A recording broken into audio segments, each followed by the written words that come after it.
take you there live. As it happens, it is the grand finale of the Republican National Convention. The theme tonight is America, land of greatness. And coming up, we're told the president will draw a sharp contrast between his pro-growth, pro-liberty, freedom, pro-security agenda and the radical socialist platform of his opponent, the weak, the frail, the corrupt career politician, 50 years in the swamp that is Joe Biden, the forgetful one, decades in Washington with little to nothing to show for his efforts. But before the president steps up to the podium, we will also hear from Ivanka Trump, America's mayor, Rudy Giuliani, HUD Secretary Ben Carson, Senator Tom Cotton, Alice Marie Johnson, friend of this program, and so many more. Once again, for the hour, we will have full coverage of the convention. So sit tight, buckle up, crack a beer, and guess what? Right now, it's night 4 of the Republican National Convention. It is now officially underway. Thanks for watching Hannity. Thanks for watching Fox.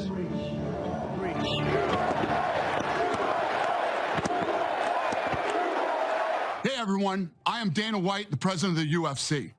Many of you know who I am, what I do, and that I am friends with the president.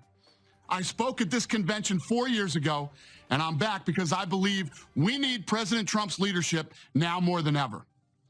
Before the pandemic, President Trump built the greatest economy in our nation's history and created opportunities for all Americans like no one before him.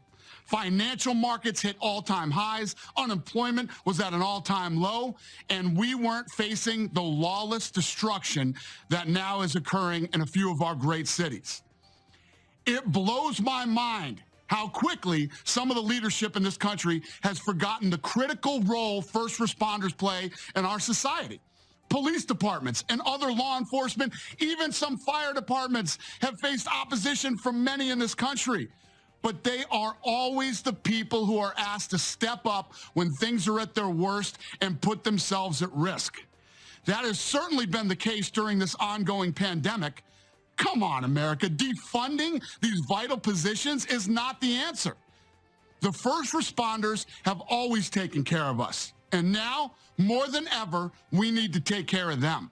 Now, let's talk about COVID, and let's be very honest about it.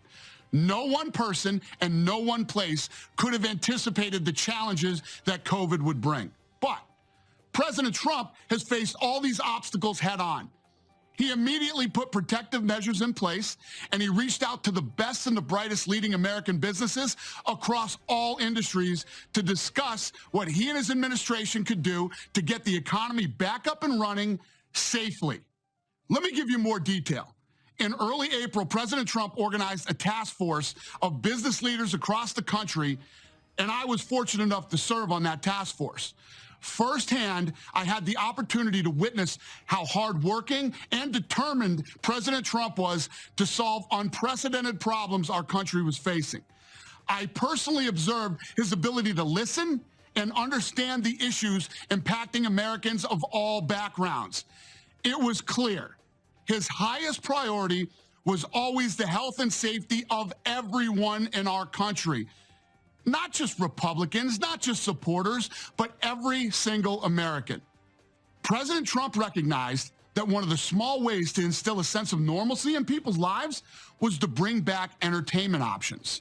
The president went above and beyond to help all sports leagues involved figure out a way to overcome the challenges of staging live professional sporting events in the middle of a pandemic.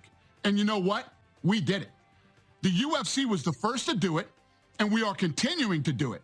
Now, other sports have joined us, and some of the lessons learned are being used to help reopen other types of businesses and schools. Make no mistake about it, we still have a long way to go, and that is why we need a leader with President Trump's unique attributes at this critical time. I have said it before, and I will say it again. He is one of the most loyal human beings I have ever met. The man has unstoppable energy. No one, and I mean no one, is going to outwork this guy. But most importantly, he truly loves and believes in our country. He believes in the people of this country. America is a place everyone wants a solid job. They want to take care of their family. They want to support the community, assist the less fortunate, and enjoy the freedom this country has provided to all of us.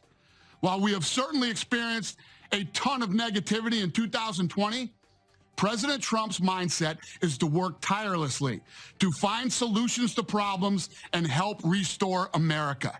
He did it once, and I'm telling you right now, he will do it again. And remember, President Trump may be the only president in modern times who has actually done everything he said he would do during his campaign. There's this quote that I love from Ronald Reagan, where he said, "There isn't any problem we can't solve if government will give us the facts, tell us what needs to be done, then get out of the way and let us have at it." And what that means to me is, as Americans, we work hard to overcome adversity, and we face the tough times head on, irrespective of your gender, race, religion, or sexual orientation. What unites us as a nation is freedom, equality, and opportunity. That's what it means to be an American. Ladies and gentlemen, let's re-elect President Trump. Let's figure out what the problems are and continue to find solutions to those problems. Then let's get to work. I'd like to close with this. While it's critically important to re-elect President Trump, this pandemic has also taught us to be very, very careful who you select as your next governor, senator, congressperson, and mayor. It is so important to vote. And don't think that your vote doesn't matter, because to be honest with you, it has never mattered more than it does right now. Thank you, and have a great evening, America.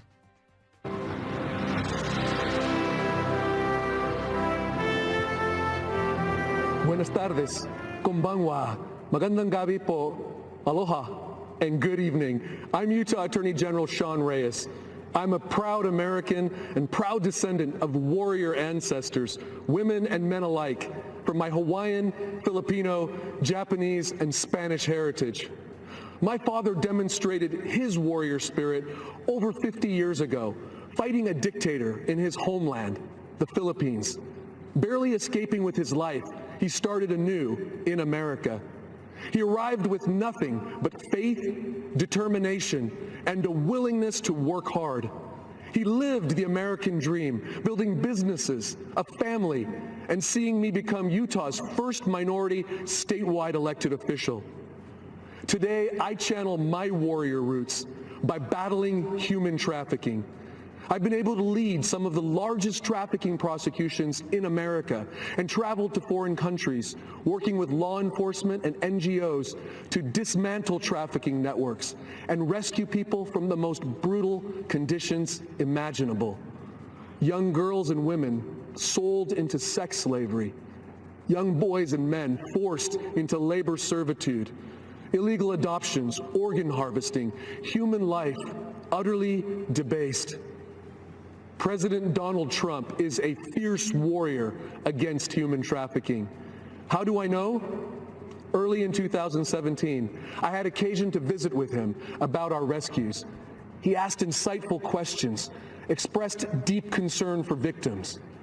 Overwhelmed with compassion, he promised to attack this evil.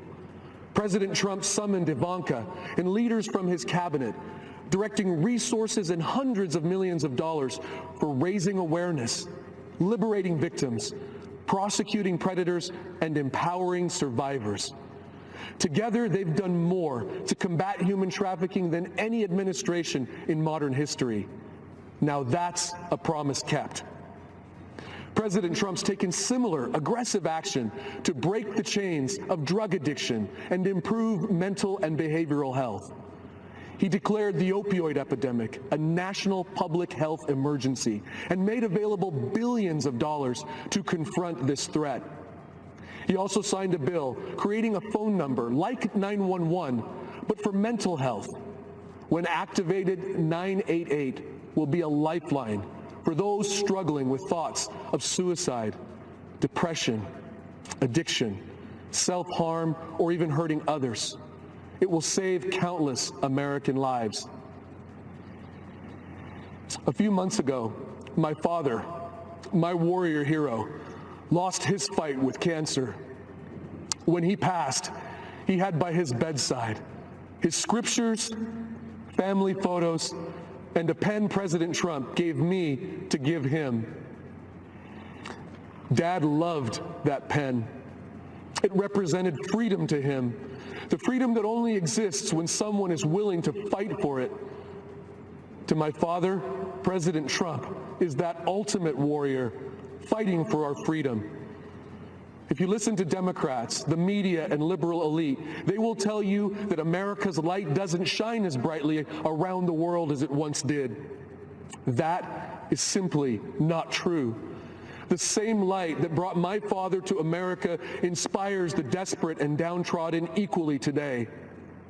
Believe me, I interact with some of the most marginalized victims on earth, and they love America. They love President Trump because he's fighting for their freedom and America's freedom. Thank you, President Trump. God bless you, and God bless America, this land of greatness.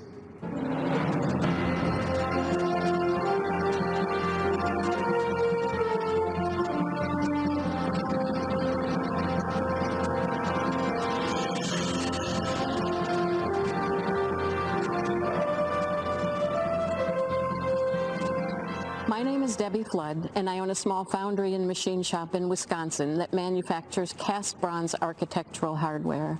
My father, who was a World War II veteran, started the business with some used equipment and the American dream. Today, we are one of the only U.S. companies left who make our products from start to finish under one roof. We really make things, and we love it.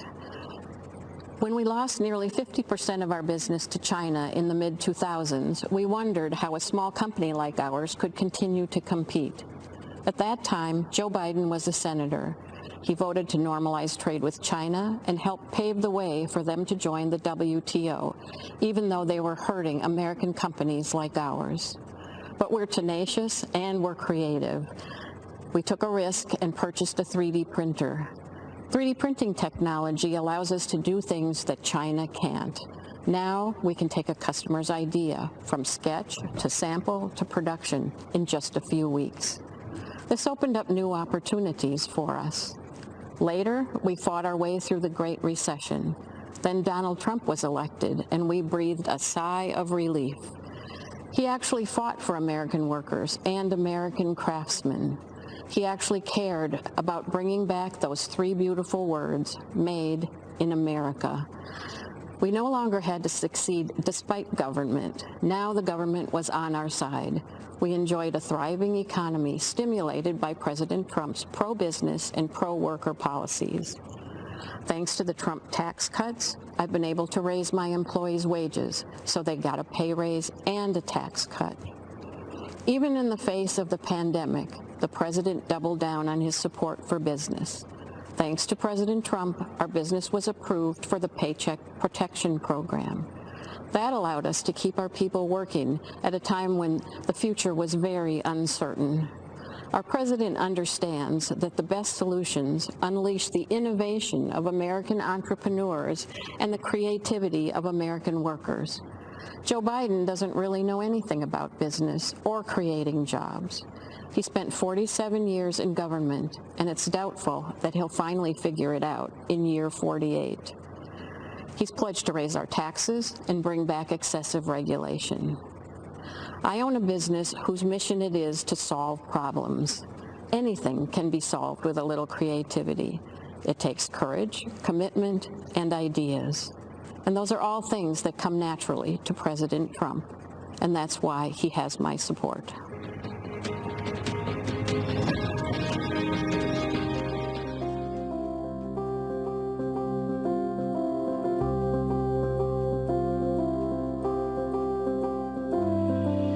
My name is Judy Smith. My name is Manuel Martinez. My name is Claudia Perez. I live in New York City Public Housing. I'm the resident council president for Saps Maker Houses. I am resident council president of Washington Houses, which is in Spanish Harlem. My name is Carmen Quinones, and I'm the president of Douglas Houses, 3,500 strong residents here, and I am a lifelong Democrat.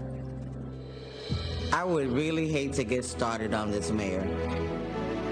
Bill de Blasio and the way he has dealt with public housing residents is disgraceful. This mayor has made our lives here, and I think every housing development, very uncomfortable. Under the Trump administration, the New York City Housing Authority has received an influx of cash that it has not seen since 1997. I'm grateful for the spotlight that President Trump is putting on New York City public housing. I think it's wrong that the Democrats put illegal immigrants before Black Americans. How is it that we have people waiting on the waiting list for New York City public housing for 10 years or more, but yet we have illegal immigrants living here? Something is wrong with that picture. Since HUD came in with Lynn Patton as the regional director for HUD, it helped us identify some long systemic problems that we are now putting on the table and having discussions on. President Trump's administration have opened their ear and have listened. There's been improvement in public housing. We're very appreciative of this administration that has come and finally shined a light on what's going on and bringing real solutions to a real problem.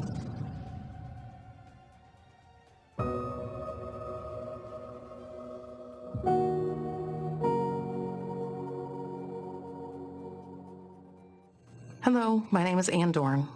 I'd like to introduce you to my husband, David, father of 5, brother of 12, grandfather of 10, friend to thousands. He was the most kind, dedicated, loving life partner I could have hoped for. He had a big smile and a heart to match. He was blessed with the gift of gab, and that gift enabled him to touch souls and inspire people, especially young people. Oh, how kids loved him, and they really loved him back. Dave was all about service. He served 38 years in the St. Louis Metropolitan Police Department and 6 years as Chief of Police as the Moline Acres Police Department. After 44 years, he retired from law enforcement, but he never retired from helping a friend in need. Since he befriended every person he met, he was a very busy man. One example of that was his friendship with a young man named Lee. David met him when Lee was just a kid, after members of his family were attacked and murdered. Dave took a special interest in the boy. They bonded and their friendship grew and remained strong throughout the years. Lee eventually opened a pawn shop. He trusted Dave implicitly and asked Dave to help with security. David readily agreed. Whenever the shop's alarm would go off, the alarm company called Dave. He would investigate. If he got a call after I went to bed, he would wake me up and tell me he was going to Lee's, just to make sure everything was all right. Most of the time they were false alarms, triggered by a storm or animals. But I never rested easily until I heard Dave's key turn in the door, knowing he was home safe. The alarm that went off the morning of June 2nd was for real. It was a violent night in St. Louis. 4 officers were shot. Others were hit with rocks and fireworks. At least 5 businesses were damaged, looted, or set on fire.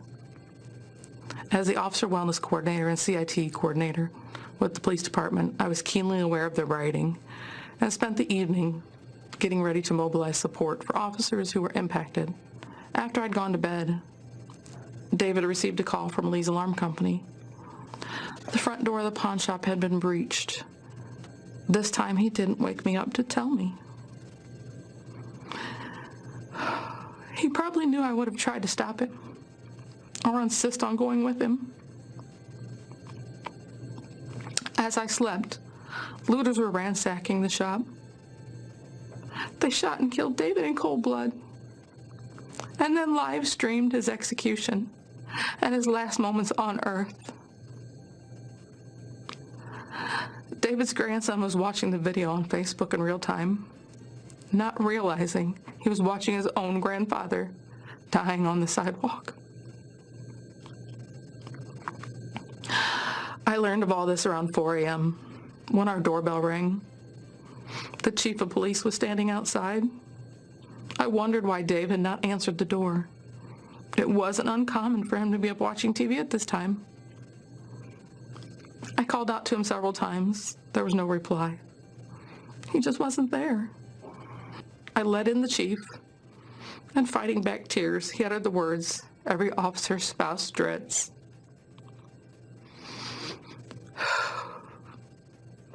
I relive that horror in my mind every single day. My hope is that having you relive it with me now will help shake this country from this nightmare we are witnessing in our cities and bring about positive, peaceful change. How do we get to this point where so many young people are callous and indifferent towards human life? This isn't a video game where you can commit mayhem and then just hit reset and bring all the characters back to life. David is never coming back to me. He was murdered by people who didn't know and just didn't care.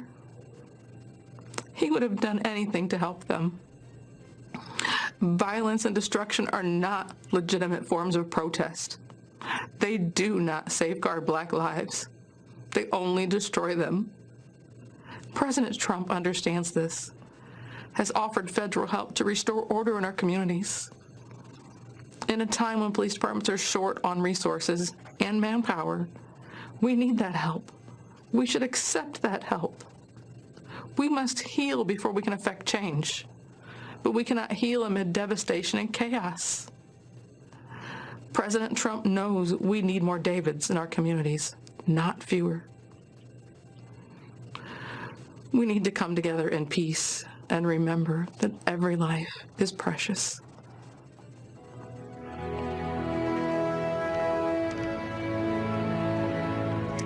Good evening. I'm Ben Carson, a retired neurosurgeon and a public servant. Before I begin, I'd like to say that our hearts go out to the Blake family and the other families who've been impacted by the tragic events in Kenosha. As Jacob's mother has urged the country, let's use our hearts, our love, and our intelligence to work together to show the rest of the world how humans are supposed to treat each other. America is great when we behave greatly. In order to succeed in change, we must first come together in love of our fellow citizens. History reminds us that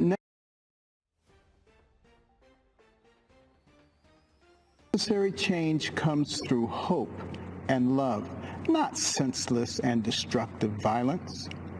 Abraham Lincoln once said to an America divided that, quote, "Your purpose then, plainly stated, is that you will destroy the government unless you be allowed to construe and enforce the Constitution as you please on all points in dispute between you and us. You will rule or ruin in all events," unquote. These words of warning are relevant today. We have a choice. Do we want big government that controls our lives from cradle to grave? Or do we believe in the power and wisdom of the people and their ability to self-govern with help from a limited federal government? Our president, Donald J. Trump, believes in the people. He is one of us. He makes promises and he keeps them. He is transparent, and we certainly know what he's thinking. He does not submit to political correctness or to its enforcers, the media. He is real. Right now, we need real. We need courage. We can't cower in the corner and hope that no one calls us a name, believing that will keep us safe. That is not courage, and that will not lead us to a good and just place. We must remember all those who sacrificed everything in order to give us freedom, and we must be willing to do the same for those who come after us. President Trump does not dabble in identity politics. He wants everyone to succeed and believes in the adage, a rising tide lifts all boats. Many on the other side love to incite division by claiming that President Trump is a racist. They could not be more wrong. Years ago, Jesse Jackson gave Donald Trump an award for the economic opportunities he created for black people. In Palm Beach, Florida, Donald Trump led the crusade to allow blacks and Jews into private clubs and resorts. One of the first things he did as president was bring the Office of Historically Black Colleges and Universities into the White House so that it could get proper attention and financial support. Before the pandemic, African American unemployment was at an all-time low. President Trump accomplished prison reform. He created incentives to encourage investors to become involved with economically deprived areas of America. He strongly supports school choice, fully recognizing that no matter what circumstances a person is born into, they can achieve success with a good education. It was true for me. When my mother forced me to read books about doctors, entrepreneurs, inventors, and scientists, I began to recognize that the person who has the most to do with what happens to you in life is you. My mother always told me, Ben, you can do anything, but I will never allow you to become a victim. It was then that I stopped listening to the people who were trying to convince me that I was a victim and that others were responsible for my victimhood. What is racist is the fact that African Americans have the highest abortion rate. President Trump is the most pro-life president in the country's history. He will continue to fight for those who cannot yet speak. The vision of a shining city up on a hill came from Jesus' Sermon on the Mount. America is that shiny city. We are the beacon of hope for the world. At this moment in time, President Donald Trump is the man with the courage, the vision, and the ability to keep it shining brightly.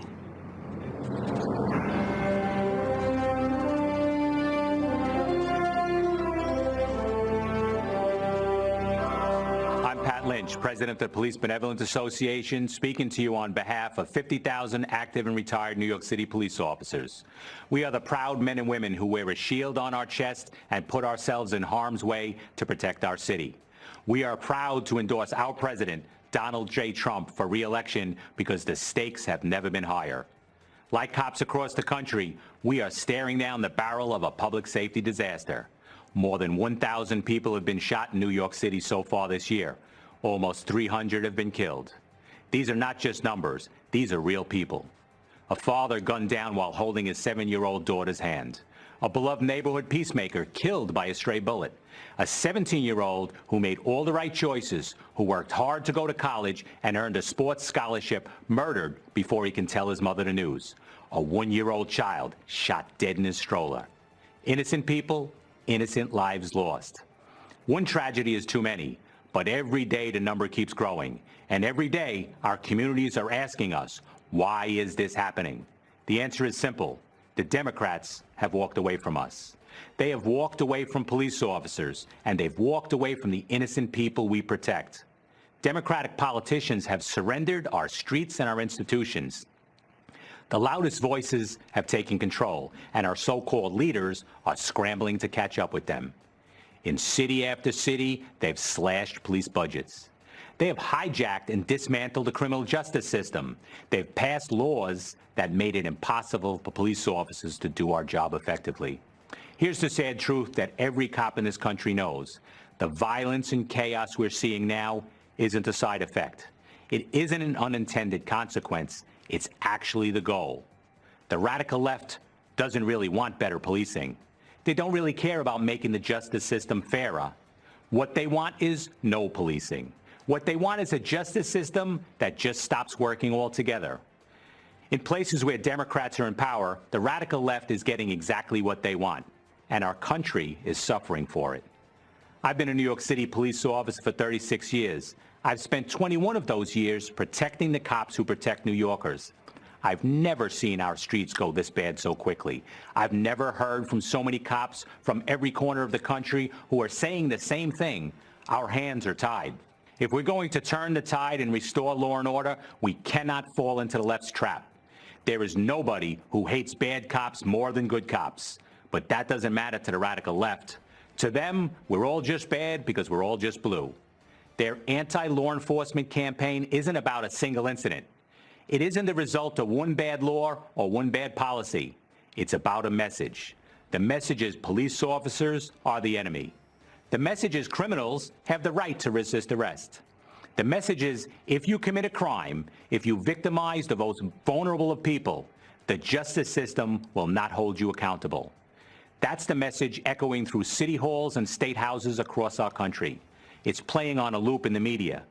The criminals have heard that message, and they're taking full advantage. We must stop that message.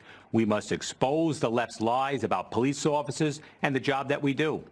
And we will do that because we have something that they don't. We have a real leader. We have a powerful voice in the most powerful office in our country. We have President Donald J. Trump. Unlike the Democrats who are running in fear of the mob in the street, President Trump has never apologized for supporting police officers and standing up for law and order. Unlike the Democrats who froze in the face of rioting and looting, President Trump matches his words with his actions. He gives law enforcement the support and the tools we need to go out there and put a stop to it, period. End of story. It has never been harder to be a police officer in this country, but there are two things that keep us going. We look at the victims, the vulnerable, the regular working people who count on us. We keep strapping on our duty belts and bullet-resistant vests because we know we can't let them down. And while we do that, we hear the words of our president, who says to police officers everywhere, I will never let you down. We know that he hasn't, and we know that he won't. We've been fortunate to have him in office these past 4 years, and we know that we cannot afford to lose him. When it comes to your safety, your family's safety, and the safety of all Americans, there's no other choice. You won't be safe in Joe Biden's America. We can have 4 more years of President Trump, or you can have no safety, no justice, and no peace.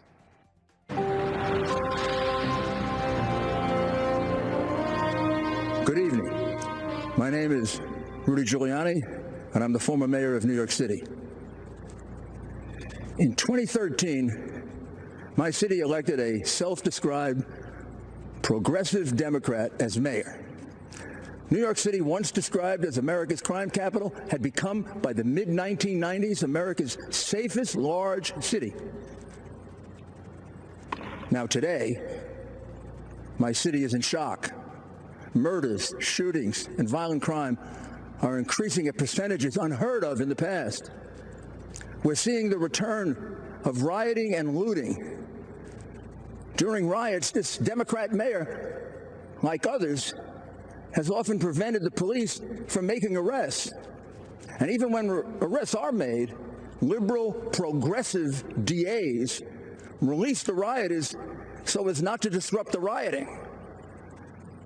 New Yorkers wonder, how did we get overwhelmed by crime so quickly and decline so fast? Don't let Democrats do to America what they have done to New York.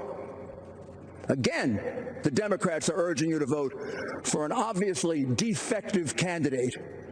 Biden has changed his principles so often, he no longer has any principles.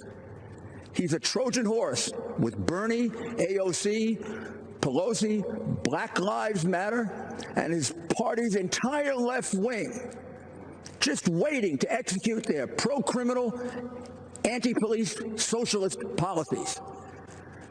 The whole unprecedented wave of lawlessness began with a truly just cause: the unforgivable police killing of George Floyd in Minneapolis.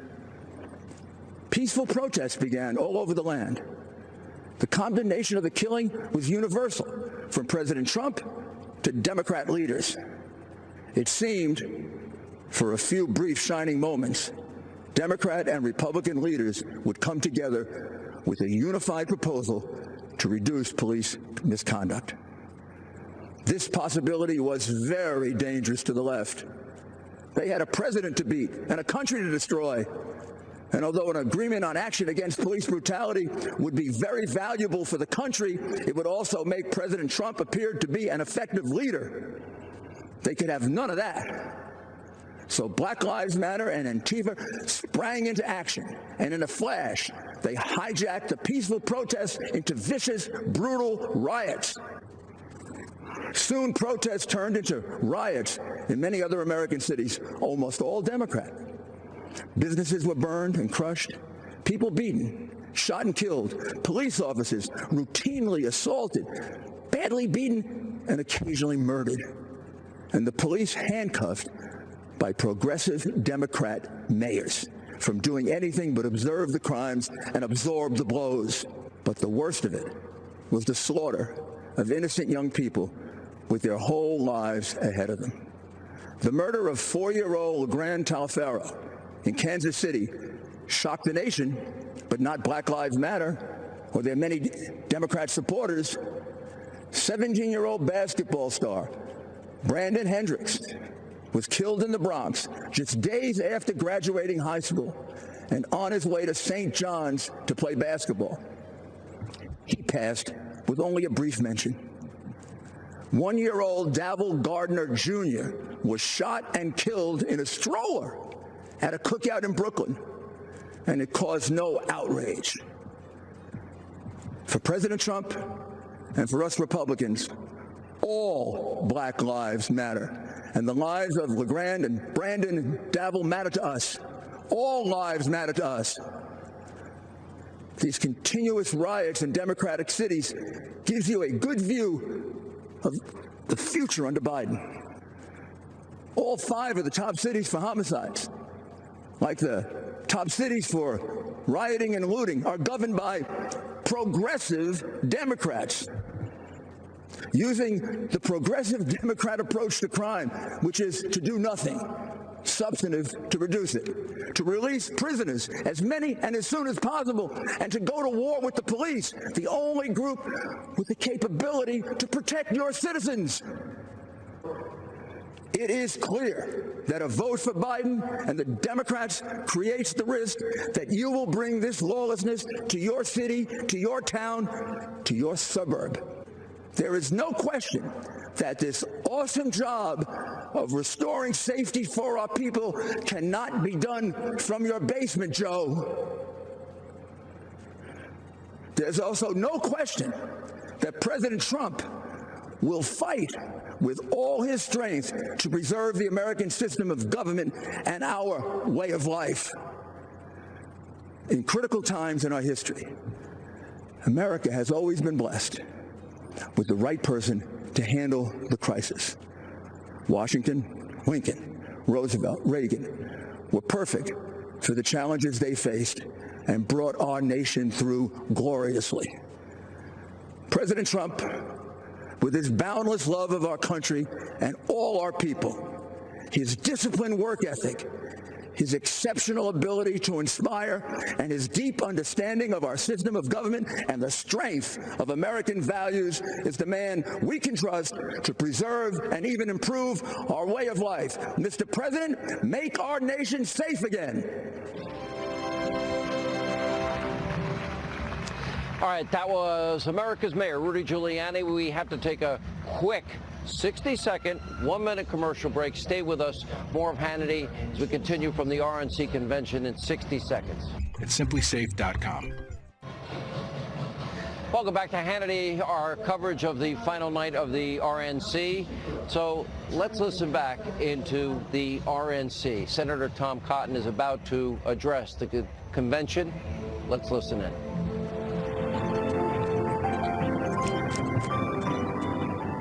Good evening. I'm Senator Tom Cotton. A lot's changed in 4 years. Back then, we gathered in a rowdy arena. Tonight, you're probably at home. while I stand alone.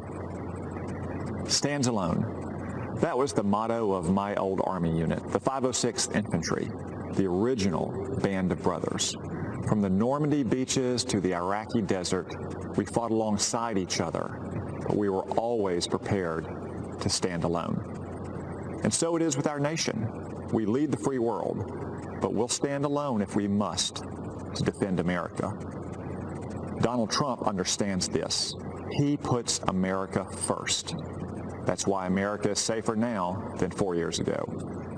But Joe Biden would return us to a weak and dangerous past. Barack Obama's own Secretary of Defense said Joe Biden has been wrong on nearly every major national security decision over the past 4 decades. So let's compare the records of Joe Biden and Donald Trump. Joe Biden slashed defense spending again and again. President Trump rebuilt our military and added the Space Force. Joe Biden let ISIS terrorists rampage across the Middle East. President Trump eliminated ISIS's leader and destroyed its caliphate. Joe Biden opposed the mission to kill Osama bin Laden. President Trump avenged the murder of hundreds of Americans by killing Iran's terrorist mastermind, Qasem Soleimani. Joe Biden sent pallets of cash to the Ayatollahs. President Trump ripped up the dangerous Iran nuclear deal. Joe Biden treated Israel like a nuisance. President Trump moved our embassy to Jerusalem and brokered peace deals in the Middle East. Joe Biden coddled socialist dictators in Cuba and Venezuela. President Trump fights against communism in America's backyard and around the world. And on the Communist Party of China, there is no comparison. Joe Biden aided and abetted China's rise for 50 years with terrible trade deals that closed our factories and laid off our workers. President Trump stands up to China's cheating and stealing and lying. Joe Biden allowed Chinese fentanyl to flood across our southern border. President Trump sanctioned Chinese drug dealers for poisoning our kids. Joe Biden said Chinese communists aren't even our competitor, aren't bad folks, just months before they unleashed this plague on the world. President Trump is clear-eyed about the Chinese threat, and he is making China pay. But China's not giving up. In fact, they're rooting for Joe Biden. America's other enemies won't give up either. But Joe Biden would be as wrong and weak over the next 4 years as he has been for the last 50. We need a president who stands up for America, not one who takes a knee. A strong and proud America is a safe America, safe from our enemies and safe from war. No one who's seen the face of war desires to see it again. Too many of our fellow Americans are already honored at the hallowed grounds of Arlington. But if we want peace, we must be strong. Weakness is provocative. President Trump's strength has kept us out of war. Weakness is provocative. President Trump's strength has kept us out of war. Joe Biden won.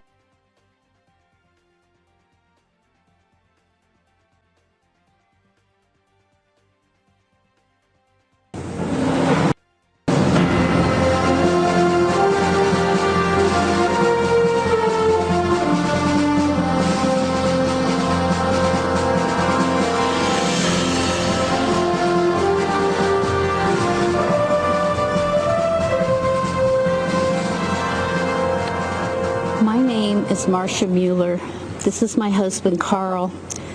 Our daughter, Kayla, was taken as a hostage and murdered by ISIS. From a young age, Kayla was amazing. She taught herself languages, how to write music, how to play guitar. She worked with troubled youth, military veterans, and Native Americans. Everywhere Kayla went, people smiled. Kayla had a gift to be able to see the world through someone else's eyes. She became a humanitarian aid worker, and when she was helping children at an orphanage in India, Kayla wrote, I find God in the suffering eyes reflected in mine. If this is how you are revealed to me, this is how I will forever seek you. She went to Turkey to help Syrian refugees in 2012. In August 2013, she was asked by another aid worker to cross the border into Syria to help at a hospital. On August 4th, 2013, ISIS terrorists stopped her vehicle and took her captive. Kayla was mostly held in a 12-by-12 cell in solitary confinement. It was cold and dirty. ISIS terrorists shined bright lights in her face.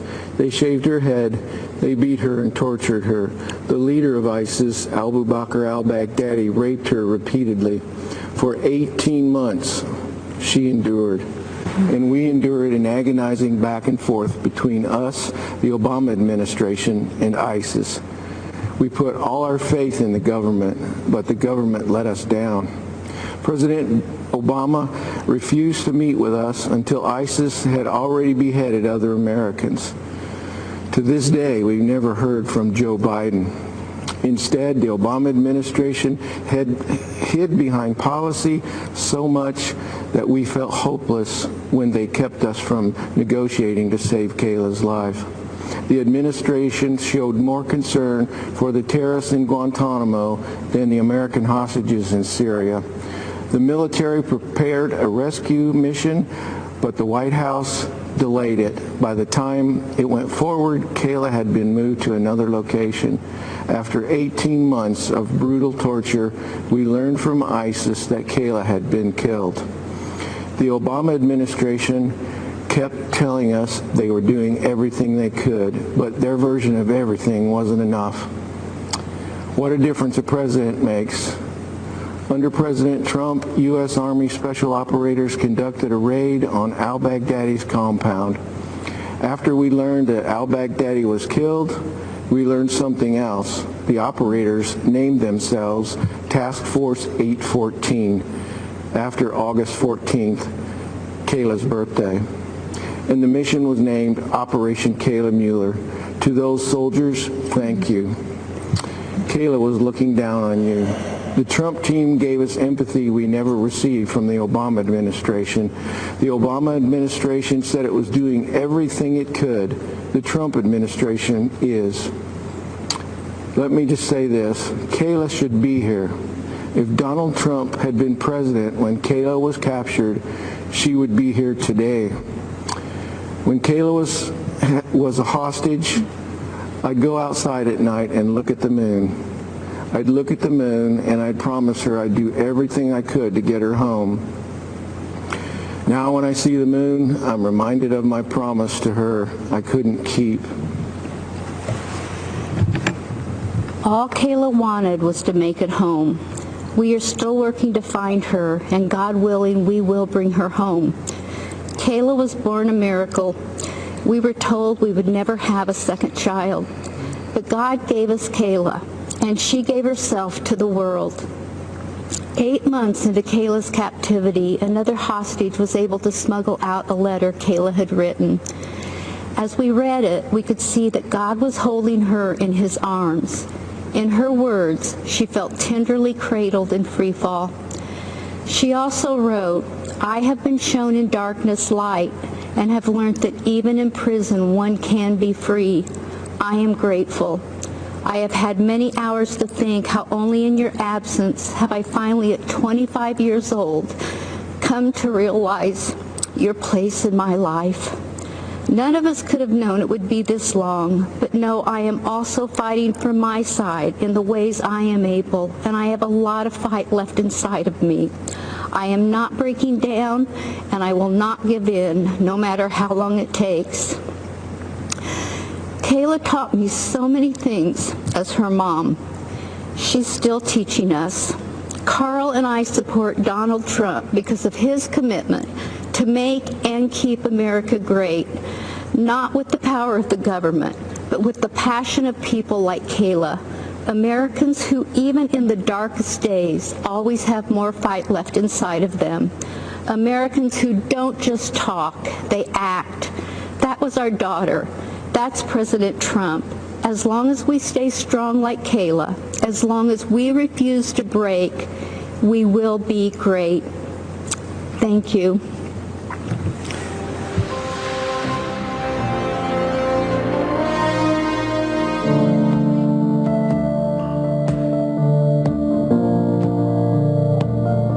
I'm free to hug my family. I'm free to start over. This is the greatest day of my life. My heart is just bursting with gratitude. I want to thank President Donald John Trump. Almost all people said that criminal justice reform would never pass. But we came together as a group, we worked across party lines, and we got it done. I'm an example of a woman who has been given a second chance in life. God bless you, and God bless America.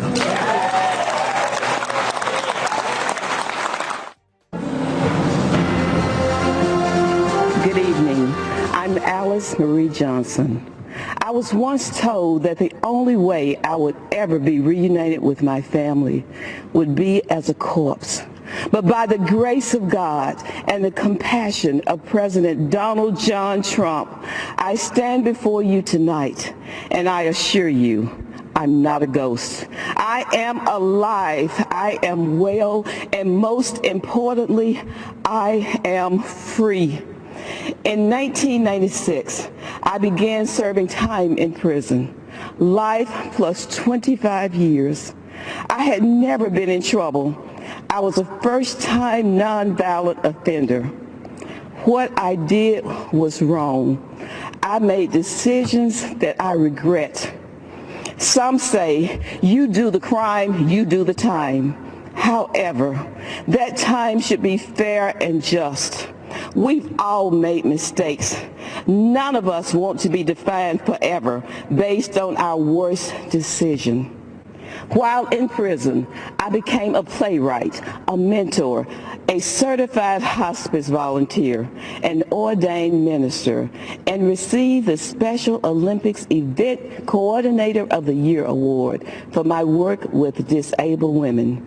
Because the only thing worse than unjustly imprisoning my body is trying to imprison my mind. My transformation was described as extraordinary. Truth is, there are thousands of people just like me who deserve the opportunity to come home. I never stopped fighting for my freedom. My Christian faith and the prayers of so many kept hope alive. When President Trump heard about me, about the injustice of my story, he saw me as a person. He had compassion, and he acted. Free in body thanks to President Trump, but free in mind thanks to the Almighty God. I couldn't believe it. I always remembered that God knew my name even in my darkest hour, but I never thought a president would. When I was released on June 6, 2018, I ran across that road and hugged my grandchildren for the first time. I'll never forget that feeling. And then I remembered the promise I had made to the men and women I left behind, that I would never stop fighting for them, and I haven't. I'm using my voice to tell their stories, and I pray that my face reminds you of those forgotten faces. 6 months after President Trump granted me a second chance, he signed the First Step Act into law. It was real justice reform, and it brought joy, hope, and freedom to thousands of well-deserving people. I hollered, hallelujah! My faith in justice and mercy was rewarded. Imagine getting to hug your loved ones again, and to think this first step meant so much to so many.